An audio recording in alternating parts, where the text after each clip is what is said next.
Hey human, this is The Real Deal with Abby Teal, and I'm joined today with one of my favorite people in the world. This is Anna, and Anna joins us all the way from Louisiana. Woo-woo. Come on, bring that L, you awesome. So Anna also has worked with us at the farm for many, many years, and she's got quite a lot to tell us today.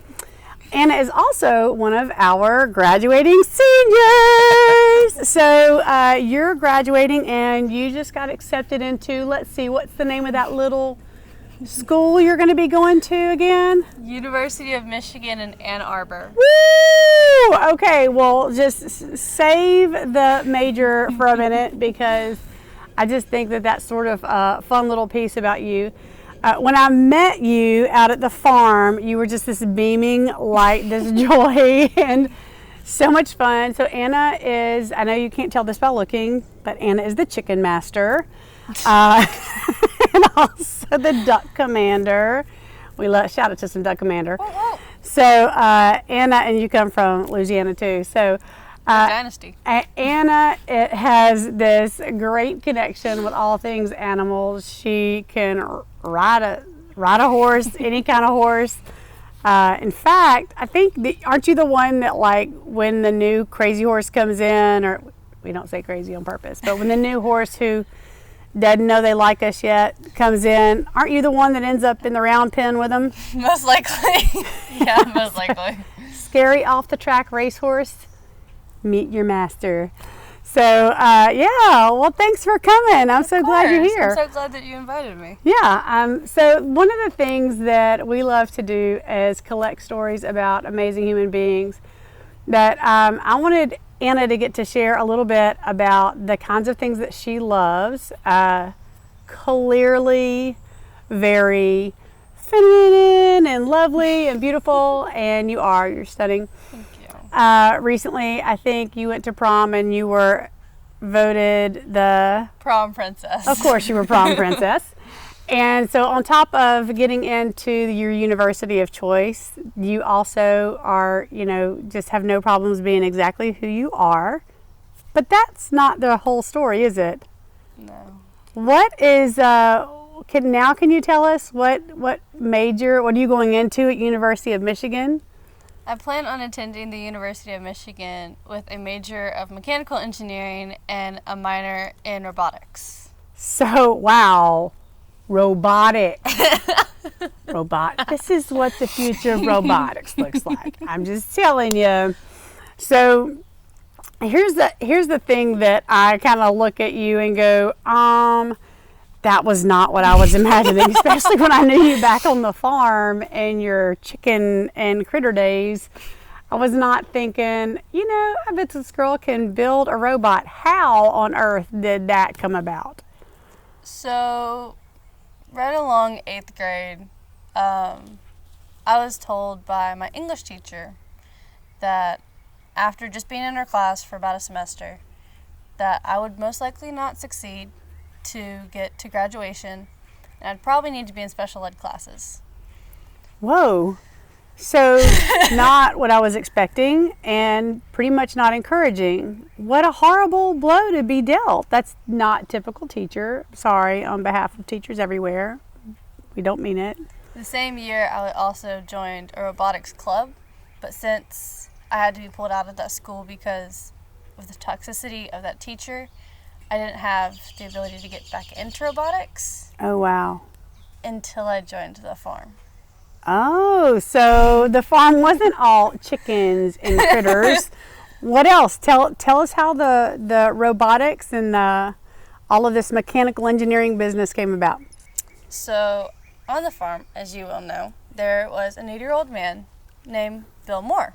80-year-old man. Aha, I know this masked man. Lovingly referred to at Ark Farms as Superman. Because at 80 years old, he could still work circles around the rest of us, all teenagers included. Quite. But after hearing my story, he decided that's not going to happen. I'm not going to let you feel broken down and tiny and inferior to some teacher who couldn't grasp how amazing a student I was. And he decided that he would give me a nickname. since he was Superman, he called me his sidekick. Sidekick. Which then just came back down to sidekick. He taught me how to run machinery. He taught me how to martyr a corner, shoot levels. He would make sure I knew all of the ways to properly run machinery and just go till my heart's content, doing whatever I wanted to do, whether it was building a bow and arrow completely out of metal, or taking care of chickens, or fixing something on the track hoe. Whatever it was, he wanted on the track hoe.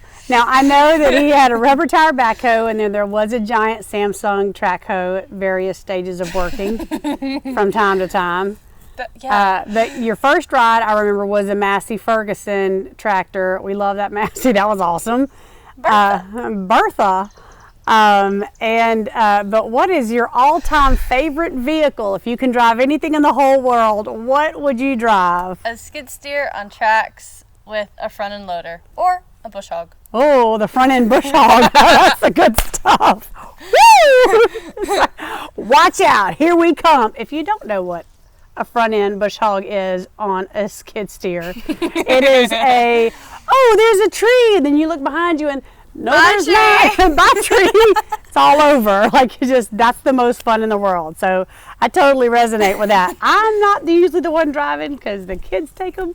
But that's really awesome. And somehow that translated into this confidence that allowed you to move into robotics. How did robotics get into how did that start as part of your story?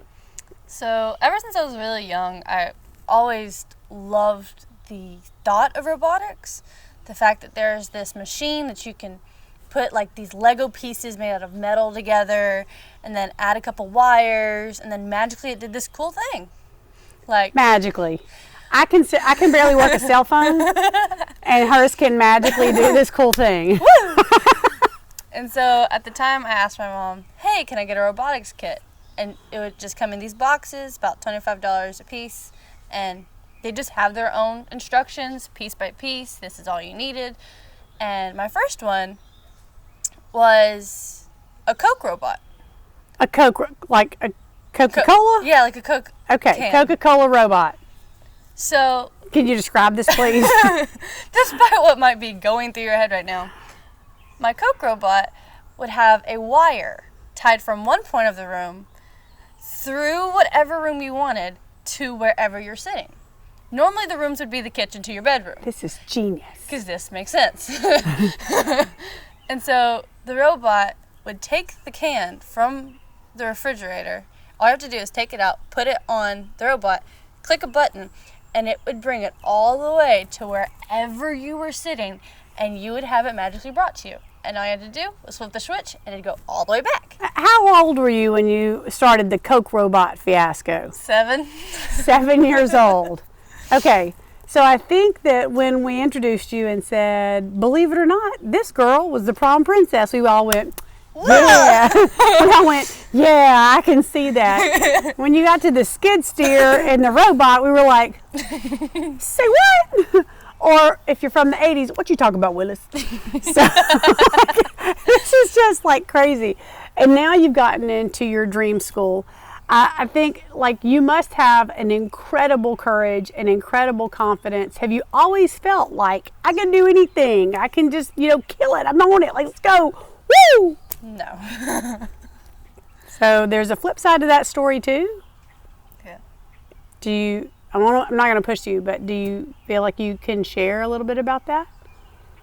Well, regardless of how any person looks in company, with their friends, with their family, bright, big, smiley, it doesn't quite show how much we're struggling on the inside.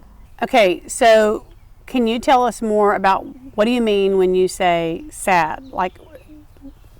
What's behind the eyeballs? Is it just having a rough day, or sometimes you just get down, or it's stressful? What's going on? It's probably an amalgamation of all of them. More the stress plus pressure plus really hard days will lead a lot of teenagers and really anybody to start thinking, why am I here? Why am I living? Like, we struggle with the thoughts of suicide more than we think about our future. Wow. Struggle with the thoughts of suicide more than the thoughts of our future. That's a pretty profound thing to say. I remember once a group of the teenagers at the farm, and you may have been there at that group, did a study around a table at one of our partner organizations, and they asked us to put something, all these different words in order, and what was the biggest challenge that you are all facing, whether it was like drug use or struggling with having, maybe a single parent household or poverty or depression. And what do you remember what the winner was? Suicide, hands down. And I remember thinking, wow, I don't believe that the rest of the world is aware that this volume of teenagers struggles with suicide. And whether it was yourself or other people that you know, that people in your world keeping you and your friends alive, that's a regular struggle. Is that what you're saying? Mm-hmm. Have you ever had concerns with your own self, wondering if you were going to be able to make it to next week? I can't say it's been super often recently, because sometimes the smallest joyful moment in your life can just fizzle it out for you. Yeah, snap you out of it, right? One of mine being getting into the University of Michigan was like, I made it. I did it. What? Like, there's no way I could have done this. This is amazing. Like, yeah. It says that all of the struggle that I did, I got somewhere. Yeah, it's been worth something. It's not to say that 6 months ago, 3 months ago, I wasn't saying, why am I here? What is my purpose? Why am I important to someone's life? Am I needed in today? And and even sometimes within all of my school career, I have actually attempted to take my life. Yeah. And I just want to be clear to anyone listening that we've actually had conversations about this before, and I had asked Anna if she would be comfortable sharing about this, because there's a sort of a mute button, isn't there, on talking about these things. Like you look so confident and you seem to have it all together, and you go into the school of your dreams, and you're going to study the thing that you've been wanting to do since you were 7 years old, and you're really realizing incredible opportunities, and yet on the inside there's a human who hurts, and that's just part of living right now. Is that right? Yeah. Anna, you're really brave to share that out loud. I think a lot of people don't see that. You and I were talking a little bit earlier, and you had said that sometimes people at school have really put a lot of pressure on you. Not even just school, but school, work, church, community, whatever. That when you come to wherever everybody is involved or engaged or doing whatever, that you really feel like you have to kind of be on. Put on a persona for them. Yeah, can you tell me a little bit more about that? So, especially when I'm at school or at a big event where there's a lot of kids, a lot of teenagers, parents, oftentimes I'll just put on a persona of, I'm happy, I'm giddy, there's nothing wrong, I'm all sunshine and rainbows, everything's great. All sunshine and rainbows. All sunshine and rainbows. All sunshine Keep and rainbows. the biggest smile on my face, never stop dancing and singing and being in the groove, regardless of what's happening at my home or with my friends or in relationships, or if I just woke up and I just felt depressed and wanted to cry.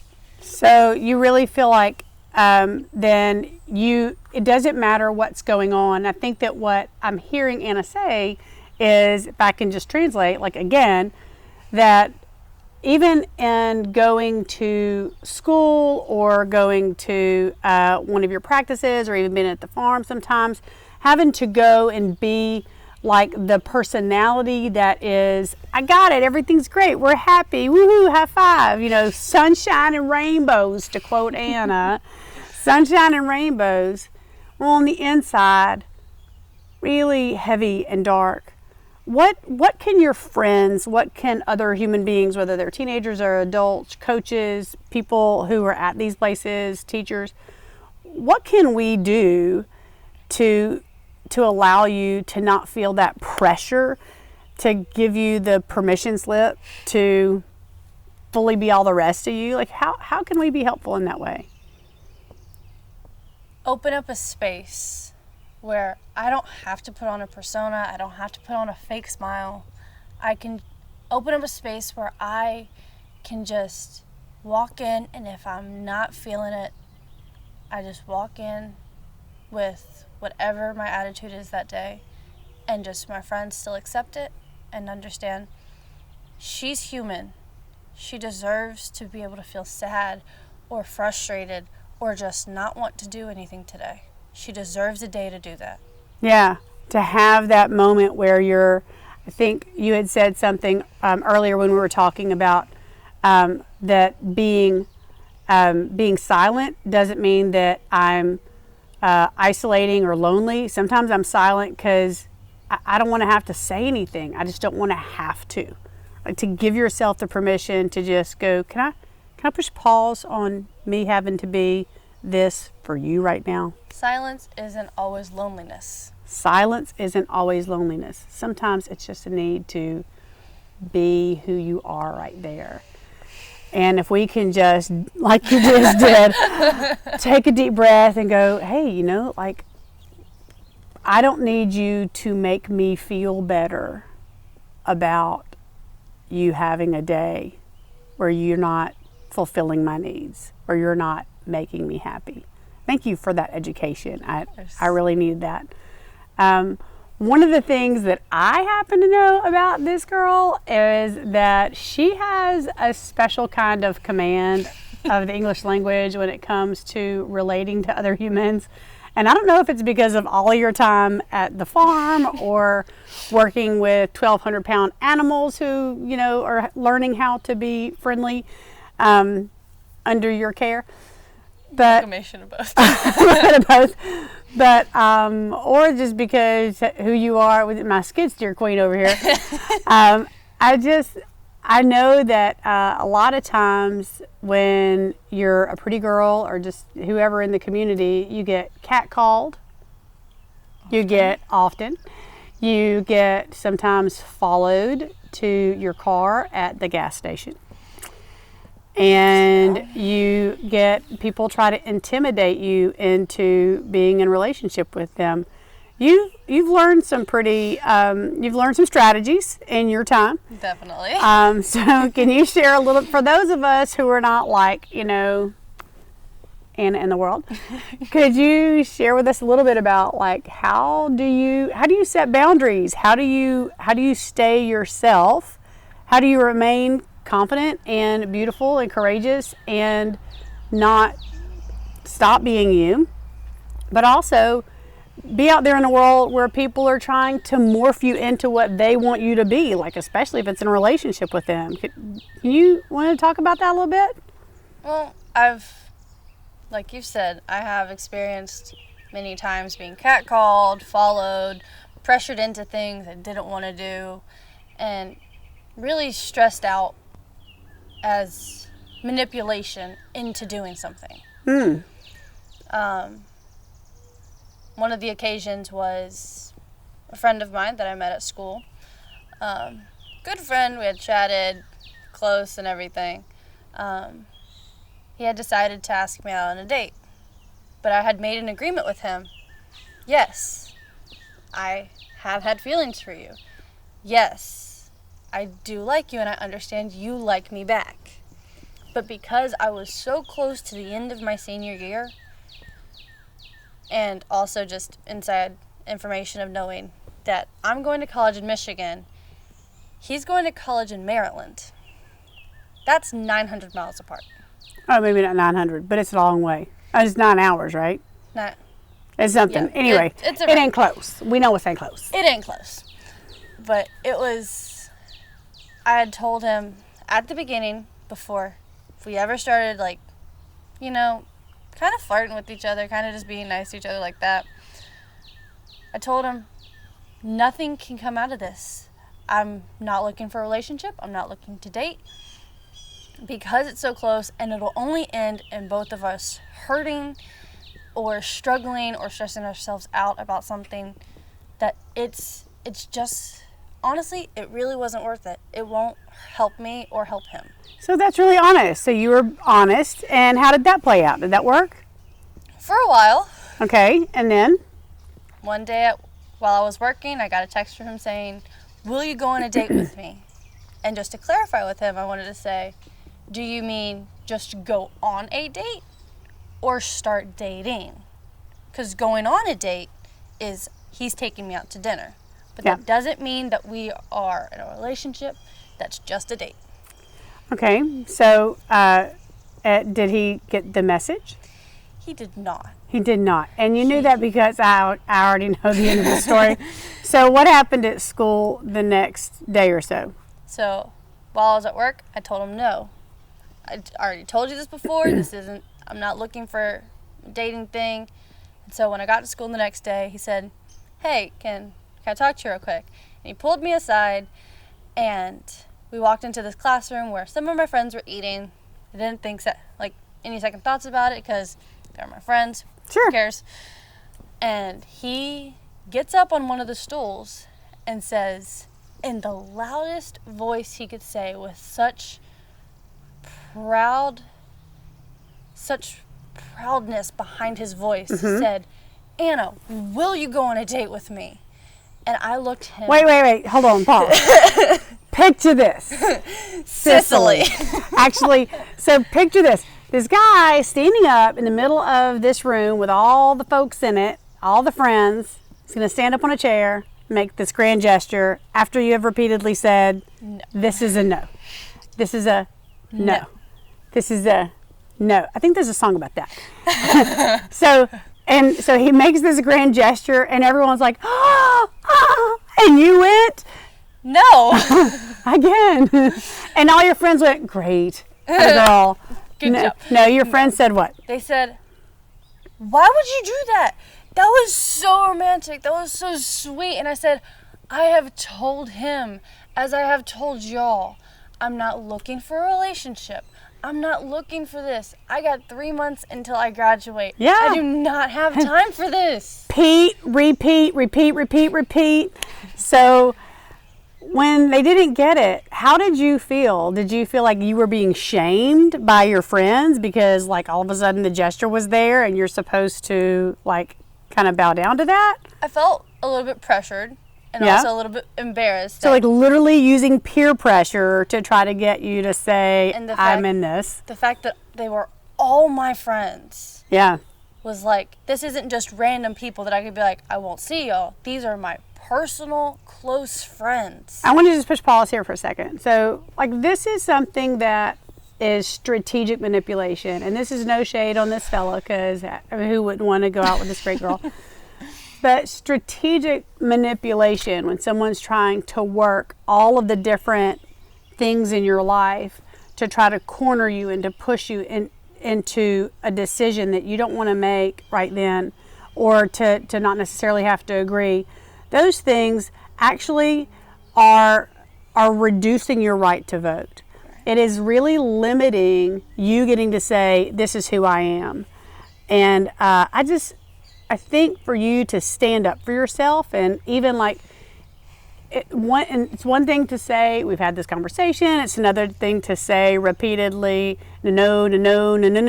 Yet, no. But also, in that setting where this continues to escalate. Because here's the thing, in our communities, if we let people, it's almost a form of bullying in the way, and I know that word gets thrown out around a lot, kind of higgledy-piggledy. But I mean, in the way that it's saying, I'm creating a kind of pressure.